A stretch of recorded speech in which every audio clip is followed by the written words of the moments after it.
The morning sky above Geneva looked different that day. A silver ship the size of 3 football fields moved slowly through the clouds.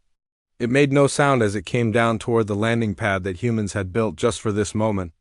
People all over the world watched on their screens as the first alien visitors came to Earth. Ambassador Lisa Martinez stood at the edge of the landing area. Her hands shook a little, but she kept them steady at her sides. Next to her, Dr. Alex Rodriguez checked his tablet one more time. He had spent months learning everything he could about the Zilithians. Today all that work would be put to the test. The ship touched down with barely a whisper. Steam rose from the landing pads as the hot metal met the cool morning air. A door opened in the side of the ship. It was perfectly round and glowed with soft blue light around its edges. 3 figures walked out of the ship. They moved like dancers, each step perfect and smooth. The leader was tall, much taller than any human. Her skin was blue like deep ocean water and seemed to shine in the sunlight. She had 4 arms that moved in perfect time with each other. Her face was like a human face, but more angular, with large golden eyes that seemed to see everything at once. Behind her walked 2 others who looked similar but were not quite as tall. They carried no weapons that Lisa could see. Instead, they held small devices that hummed quietly and glowed with the same blue light as the ship door. The leader stepped forward. When she moved, it was like watching water flow. There was no wasted motion, no stumble or hesitation. She stopped exactly 3 feet from Lisa and spoke in a voice that sounded like music. The words were not English, but a small device on her chest began to glow. Then she spoke again, and this time Lisa could understand her perfectly. I am Commander Zaravel of the Zilithian Diplomatic Corps. We come in peace to establish formal relations between our peoples. Lisa had practiced this moment 100 times. She stepped forward and bowed slightly. Welcome to Earth, Commander Zaravel. I am Ambassador Lisa Martinez. We are honored by your visit and eager to learn about your people. Dr. Rodriguez moved closer and nodded respectfully. I am Dr. Alex Rodriguez. I have studied your language and culture as much as our limited knowledge allows. We hope to expand that knowledge greatly in the coming days. Zaravel's golden eyes focused on each of them in turn. There was intelligence there that was both alien and familiar at the same time. Your species intrigues us, Dr. Rodriguez. Your messages showed remarkable progress for such a young civilization. We are curious to see what you have accomplished. The group began walking toward the main building. Lisa noticed how the other aliens moved with the same fluid grace as their commander. They seemed to glide across the ground rather than walk on it. Their feet touched the pavement, but it looked like they barely needed to. Everything about them suggested perfect control and balance. The building they entered was new, built specifically for this meeting. The halls were wide and the ceilings high to accommodate their tall visitors. The walls were painted in soft colors that Lisa hoped would be pleasing to alien eyes. They reached the main conference room. It was simple but elegant, with a large oval table and comfortable chairs. The chairs had been made larger and stronger to hold their visitors. Large windows looked out over the city of Geneva and the lake beyond. Zaravel moved to the window and looked out. Your architecture is interesting, very solid and permanent. Our cities float on the winds of our homeworld. Nothing stays in one place for long. We would love to learn more about your floating cities, Lisa said as they all sat down at the table. Our architects and engineers would find that fascinating. The meeting began formally. Zaravel spoke about her people and their history. She explained that they had been traveling between stars for thousands of years. They had made contact with 47 other intelligent species. Humans would be the 48th if all went well. Dr. Rodriguez asked about their technology. Zaravel explained some basic concepts, but was clearly holding back more advanced knowledge. That was expected and fair. Trust had to be built slowly. Lisa discussed trade possibilities. The Zilithians were interested in Earth's art and music. They found human creativity unusual compared to other species they had met. In return, they offered medical knowledge and clean energy technology. The conversation went well for several hours. Both sides were careful and polite, but genuine interest showed through.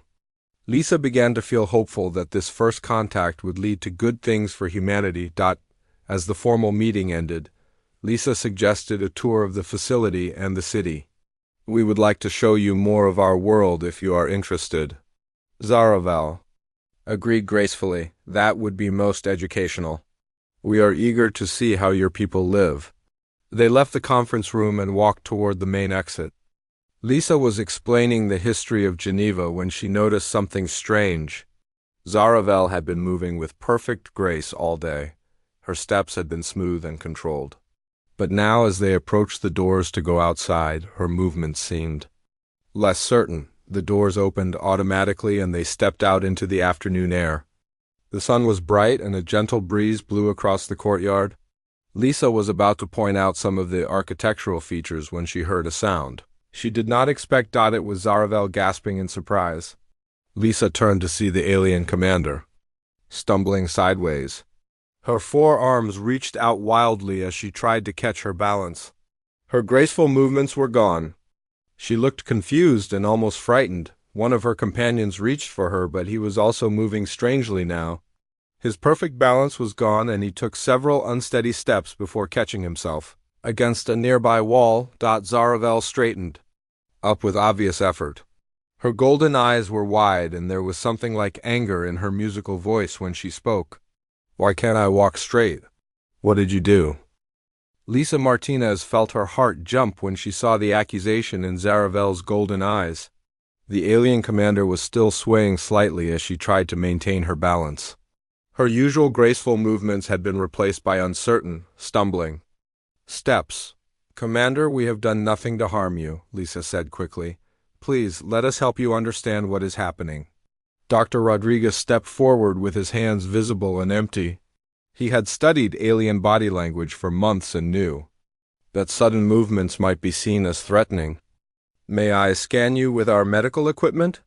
It will not hurt you and might tell us what is wrong." Zaravel looked at her two companions. They were both having similar problems maintaining their balance. The shorter of the two, who had been introduced as Navigator Kethmore, was holding onto the wall with two of his forearms. His face showed the same confusion and growing fear. "We need to return to our ship," Zaravel said. Her voice was still musical, but there was strain in it now. "Our medical officer must examine us immediately." "Of course," Lisa said. "But please consider letting our doctors help as well. We know our planet better than anyone. If something here is causing this, we might be able to help faster." Dr. Rodriguez was already making notes on his tablet. He was thinking fast, trying to figure out what could cause such sudden balance problems in beings who had seemed perfectly healthy just minutes before. The group made their way slowly back toward the Zilithian ship. Lisa noticed that the aliens had much more trouble walking on the outdoor pathways than they had inside the building. Their steps were uneven, and they had to stop several times to catch their balance. Marine Captain Jake Henderson had been watching from a security position near the building. He was trained to notice unusual things, and this definitely qualified. He approached Lisa as the aliens boarded their ship. "Ma'am, did you notice they were fine inside but started having problems as soon as we went outside?" he said quietly. Lisa looked at him with surprise. "You're right. They walked perfectly normally in the conference room and the hallways. The problem started when we stepped out into the courtyard." Dr. Rodriguez overheard and made more notes. "That's very interesting. It suggests an environmental factor rather than a biological one. Something about the outdoor environment is affecting them." The next several hours were tense. The aliens remained in their ship while their medical officer examined Zaravel and Kethmore. Meanwhile, Dr. Rodriguez worked with a team of human scientists. To figure out what might be causing the problem, they tested the air composition first. The aliens breathed oxygen like humans, but their homeworld had slightly different atmospheric pressure and gas mixtures. However, the readings showed that their ship had been adjusting their breathing to Earth normal gradually over several days. There was no sign of oxygen poisoning or atmospheric distress. Next, they checked for toxins or pollutants. Geneva was one. of the cleanest cities on Earth, and the landing area had been specially prepared and cleaned multiple times. No dangerous chemicals were found in the air, soil, or water nearby. Dr. Rodriguez ran biological scans looking for Earth bacteria or viruses that might affect the aliens. Their immune systems were different from human ones, but they had been given protective treatments before leaving their ship. The medical readings showed no signs of infection or disease. Captain Henderson watched the scientists work while maintaining security around the area. He kept thinking about what he had observed. The aliens were clearly intelligent, and their technology was far ahead of human capabilities. They had traveled between stars and made contact with dozens of other species. It seemed unlikely that they would be stopped by something as simple as Earth's air or gravity. As evening approached, Dr. Rodriguez was running out of obvious explanations. He had tested everything he could think of. The alien ship remained sealed, and there had been no communication for several hours. Then Lisa's communication device chimed. It was a message from Zaravel requesting another meeting. This time she wanted to meet inside the main building and specifically requested that Dr. Rodriguez bring all his scanning equipment. When the aliens emerged from their ship, it was clear that their condition had not improved. If anything, Zaravel looked worse than before. Her movements were slow and careful. She kept one hand on the wall as she walked, and her usually perfect posture was gone. "Our medical officer finds nothing wrong with us," she said once they were safely inside the conference room. "Our vital signs are normal. Our neural patterns show stress but no damage. Yet we cannot function properly in your outdoor environment." Kethmore spoke for the first time that day. His voice was shakier than his commander's. "We feel as though the ground itself moves beneath our feet. Our sense of direction becomes confused. It is like trying to navigate in a storm, but there is no storm." Dr. Rodriguez set up his portable scanning equipment around the room. "Commander, may I ask about your homeworld? What are the environmental conditions there?" "Our world orbits a stable star," Zaravel replied. "The climate is mild and constant. Our cities float in the upper atmosphere where the winds are steady and predictable. We have little weather variation and no geological instability." "What about magnetic fields?" Dr. Rodriguez asked. He was beginning to form an idea, but wanted more information first. "Our planet has a strong, uniform magnetic field," Kethmore answered. "It never varies. It provides stable navigation reference for our floating cities and our spacecraft. All spacefaring species use magnetic navigation. It is the most reliable method for travel between stars." Dr. Rodriguez felt pieces of a puzzle clicking together in his mind. He looked at his scanner readings and then at Captain Henderson, who had been listening carefully to the conversation. "Captain, you mentioned that they were fine inside but had problems outside. Did you notice any other patterns?" Henderson thought for a moment. "Well, they seemed to have more trouble in the open courtyard than they did on the covered walkway near the building. And when we first walked toward your ship, Commander, you had more difficulty on the metal grating than on the concrete pathway." "That's very observant," Dr. Rodriguez said. He was making rapid notes and calculations. "I think I might know what's happening, but I need to run one more test." He turned to Zaravel. "Commander, would you be willing to come with me to our electromagnetically shielded laboratory? It's just down the hall. Inside that room we can block most electromagnetic radiation from outside." Zaravel looked uncertain. The day had been full of unexpected problems, and she was clearly wary of more human suggestions. But her condition was getting worse, and her medical officer had no answers. "Very well," she said finally. "But if this makes our condition worse, we will have to consider that your people are hostile." "Understood," Dr. Rodriguez said. "If I'm right, you should feel much better in just a few minutes. If I'm wrong, we'll get you out immediately." They made their way slowly down the hall to the shielded laboratory. Zaravel leaned heavily on the wall and had to stop twice to catch her balance. When they reached the heavy door of the lab, Dr. Rodriguez opened it and gestured for her to enter. Zaravel took one step inside the room, and her golden eyes went wide with surprise. The change in Zaravel was immediate and dramatic. As soon as she stepped fully into the electromagnetically shielded laboratory, her swaying stopped. Her forearms moved with their original fluid grace. Her perfect posture returned and she stood, tall and elegant once again. "By the stars," she whispered in her musical voice. "What is this place?" Dr. Rodriguez smiled with relief. His theory had been correct.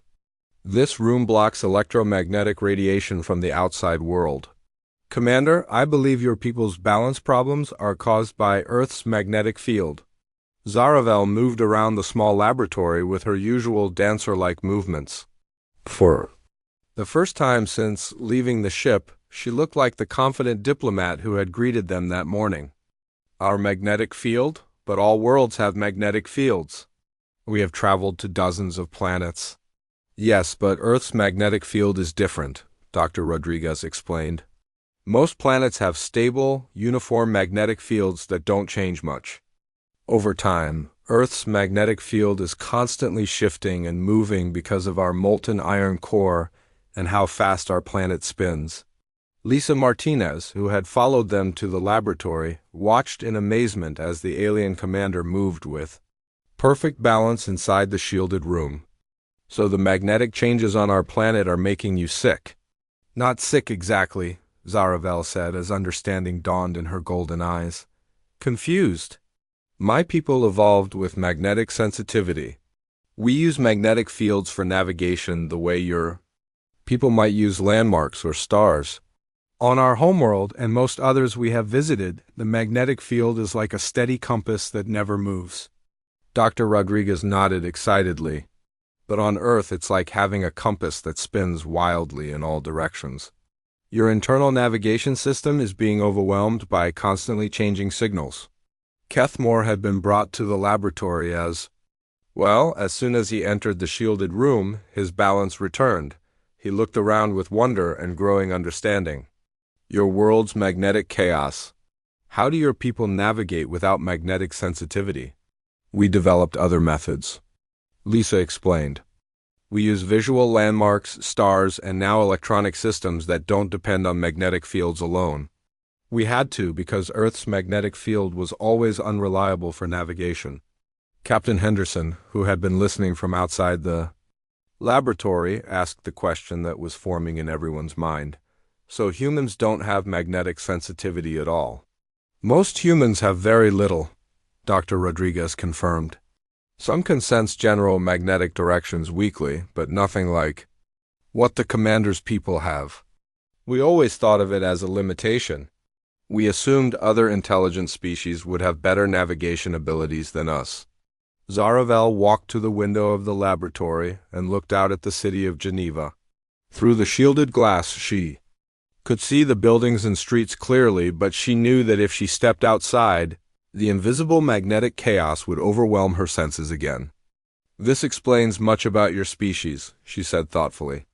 "In our surveys of your planet, we noticed that your people traveled widely despite having what seemed like primitive navigation technology.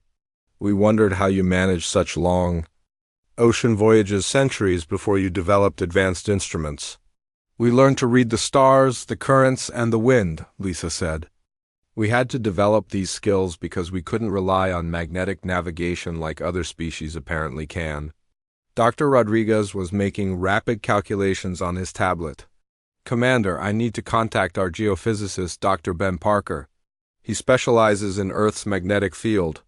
He might be able to help us understand exactly what's happening and maybe find a solution." Within an hour, Dr. Parker arrived at the facility with several colleagues and cartloads of equipment. He set up magnetic field monitoring devices around the building and began taking detailed measurements. "Earth's magnetic field is remarkably active," he explained to the assembled group. "It's constantly fluctuating due to solar wind, our rotating molten core, and various geological factors. These changes happen on scales from seconds to centuries." He showed them computer displays of magnetic field data from around the world. Lines and colors shifted constantly as the invisible forces changed direction and intensity. "Most planets we've studied through astronomy have much more stable magnetic environments. Earth is actually unusual in this regard." Zaravel studied the displays with fascination. These fluctuations would indeed overwhelm our navigation senses. It would be like trying to read a map while someone constantly moved and rotated it. But why aren't humans affected? Kethmore asked. Surely some sensitivity would be beneficial for navigation. Dr. Parker thought about this. Actually, for life on Earth, magnetic sensitivity would probably be more harmful than helpful. The constant changes would create persistent confusion and disorientation. Species that evolved here had to either develop very limited magnetic sense or lose it entirely. So what humans see as a disability is actually an adaptation to your unique environment, Zaravel observed. Fascinating. This suggests that your species might have abilities in magnetic chaos that other species lack. Captain Henderson had been thinking practically about the implications. Ma'am, does this mean that humans might be able to function in magnetic environments that would disable other species? That's exactly what it means, Dr. Rodriguez said excitedly. If we're right, humans could potentially navigate and function in space regions with magnetic storms or unstable fields that would completely overwhelm species with magnetic sensitivity, Dr. Parker nodded. There are areas of space near pulsars and other high-energy objects where magnetic fields change rapidly and unpredictably. Most spacecraft avoid those regions because they're too dangerous to navigate. But humans might be able to handle them, Lisa said as the full implications became clear. Our lack of magnetic sensitivity could be a huge advantage in certain situations. Zaravel looked at the humans with new respect. Your species continues to surprise us. When we first made contact, we assumed you were magnetically insensitive because you were primitive. Now, I understand it's because your world required you to develop alternative capabilities. We'd like to test this theory, Dr. Rodriguez said. Would you be willing to work with us to design some experiments? We could create controlled magnetic disturbance environments and see how humans and Zilithians perform different tasks. I would be very interested in such experiments, Zaravel replied. But first, we need a practical solution to our immediate problem. My crew and I cannot remain in shielded rooms indefinitely. Dr. Parker had been working on this issue since understanding the problem. I think we can create portable magnetic shielding devices, small generators that create a stable magnetic field bubble around a person. It would be like carrying your own piece of stable magnetic space with you. How long would it take to build such devices? Zaravel asked. With our current technology, maybe a few weeks for the first prototypes, Dr. Parker estimated. But if your people could share some of your magnetic technology, we might be able to do it much faster. Zaravel considered this carefully. Sharing advanced technology was always a significant decision for any species. But the current situation required practical solutions. I will need to consult with my ship's council, she said finally. But I believe we can share limited magnetic field technology for this purpose. It would benefit both our species. As the day ended, the true significance of their discovery was beginning to sink in. Humanity's apparent weakness had turned out to be a unique strength. The aliens who seemed so advanced in every way had been stopped by something that didn't even affect humans. Commander, Lisa said as they prepared to end the meeting, I think this changes everything about how our species might work together. Zaravel smiled, a surprisingly human expression on her alien features. Indeed it does, Ambassador. Your people may have capabilities that no other species in the galaxy possesses. That makes you far more valuable as partners than we initially realized.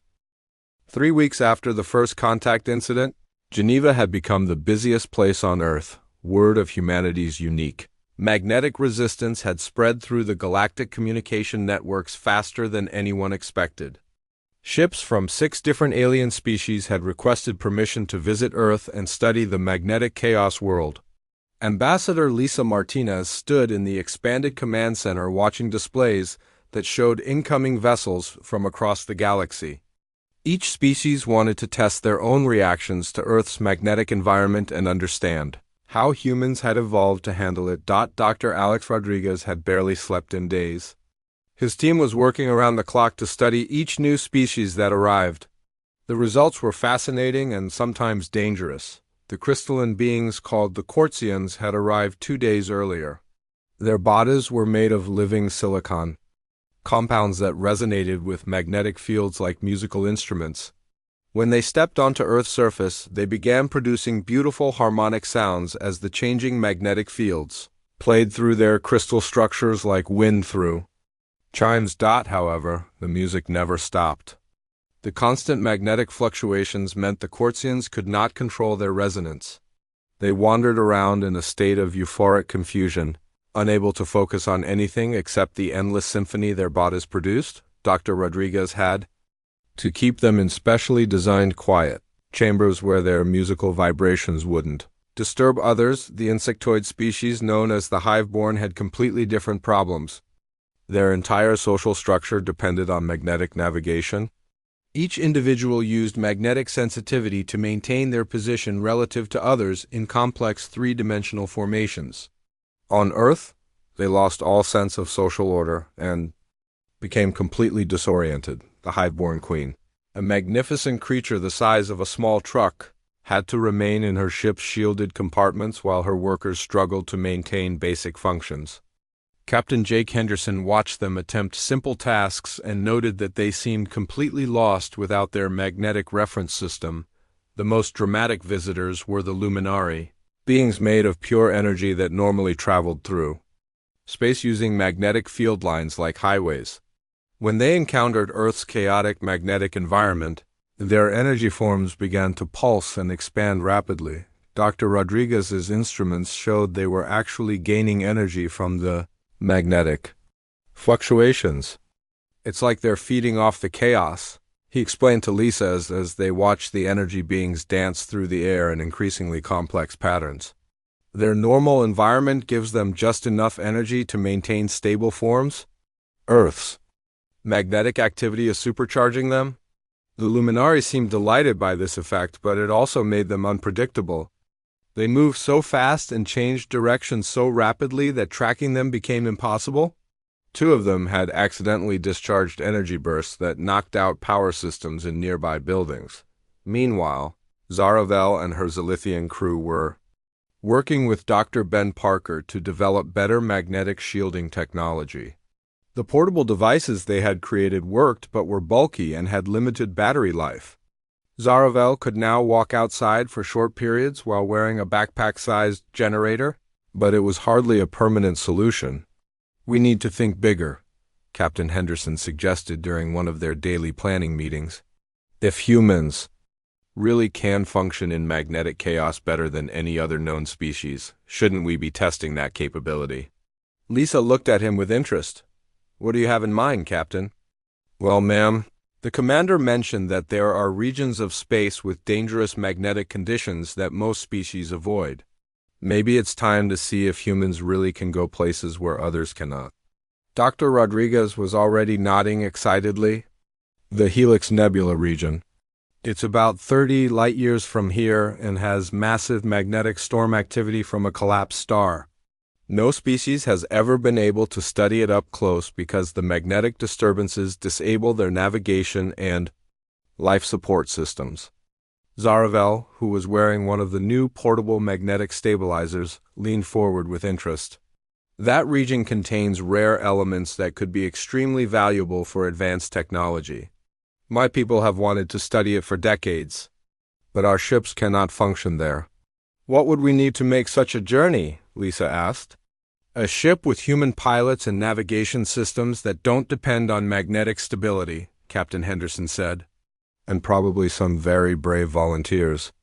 Over the following days, an ambitious plan took shape. The Zilithians would provide a modified spacecraft with advanced life support and propulsion systems. Humans would handle all navigation and piloting duties. The mission would test whether humans could indeed function in magnetic environments that defeated other species. Captain Henderson volunteered to lead the human crew along with pilot Susan Walsh, an experienced military aviator who had trained on the most advanced human aircraft. Engineer Pete Collins would handle technical systems while Dr. Rodriguez would conduct scientific observations. The preparation took another month.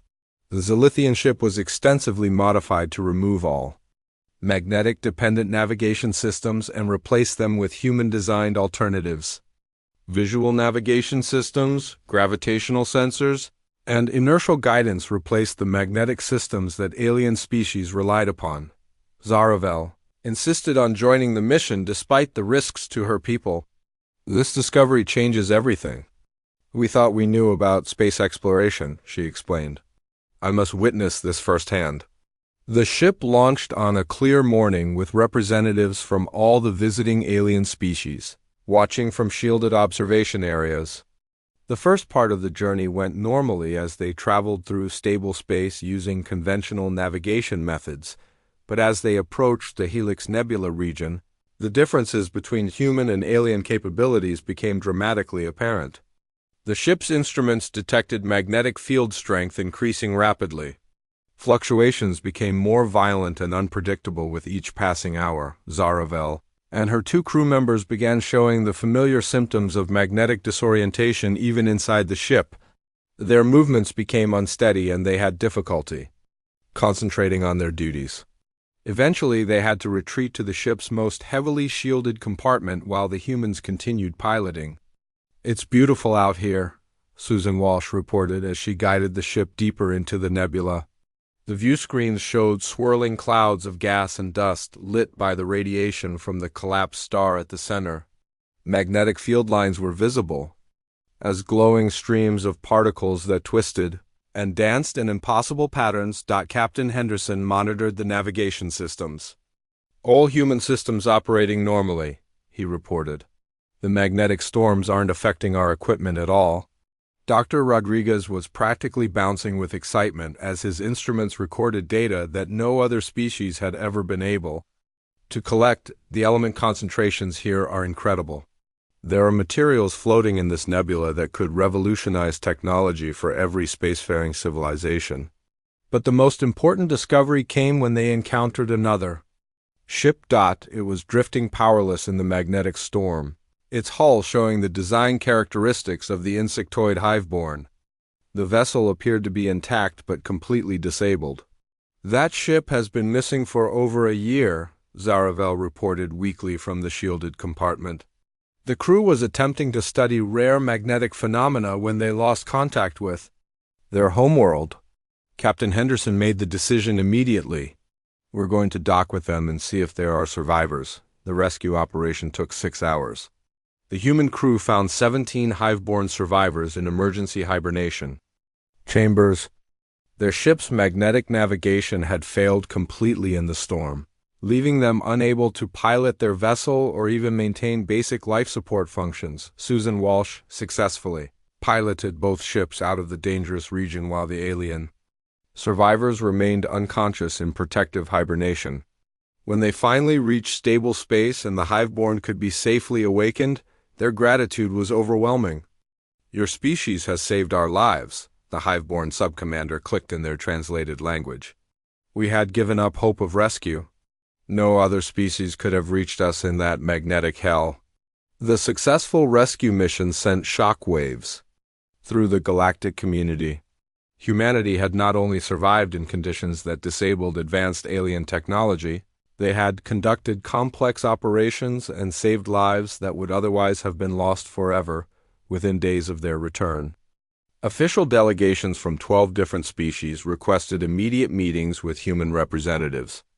The Galactic Navigation Guild, which had existed for thousands of years as an exclusively Zilithian organization, sent a formal invitation for humans to establish the first non-Zilithian chapter in their history.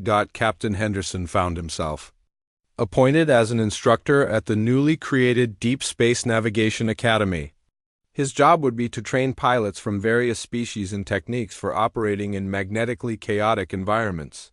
6 months ago, I was just a Marine captain providing security for a diplomatic meeting, he told Lisa as they watched construction begin on humanity's first off-world facility. Now, I'm apparently going to teach aliens how to fly spaceships. 1 year after first contact, the Geneva spaceport had grown into the largest interspecies facility in known space. Ships from dozens of different worlds arrived daily, bringing students to the Deep Space Navigation Academy and researchers The Interspecies Adaptation Research Center. Ambassador Lisa Martinez walked through the expanded complex with a sense of wonder at how much had changed. Where once there had been a single landing pad for Zaravel's diplomatic vessel, there were now dozens of platforms accommodating ships of every size and design. The original conference room had been replaced by a massive diplomatic center where representatives from 43 different species conducted regular business. The morning briefing brought news that would have seemed impossible just a year earlier.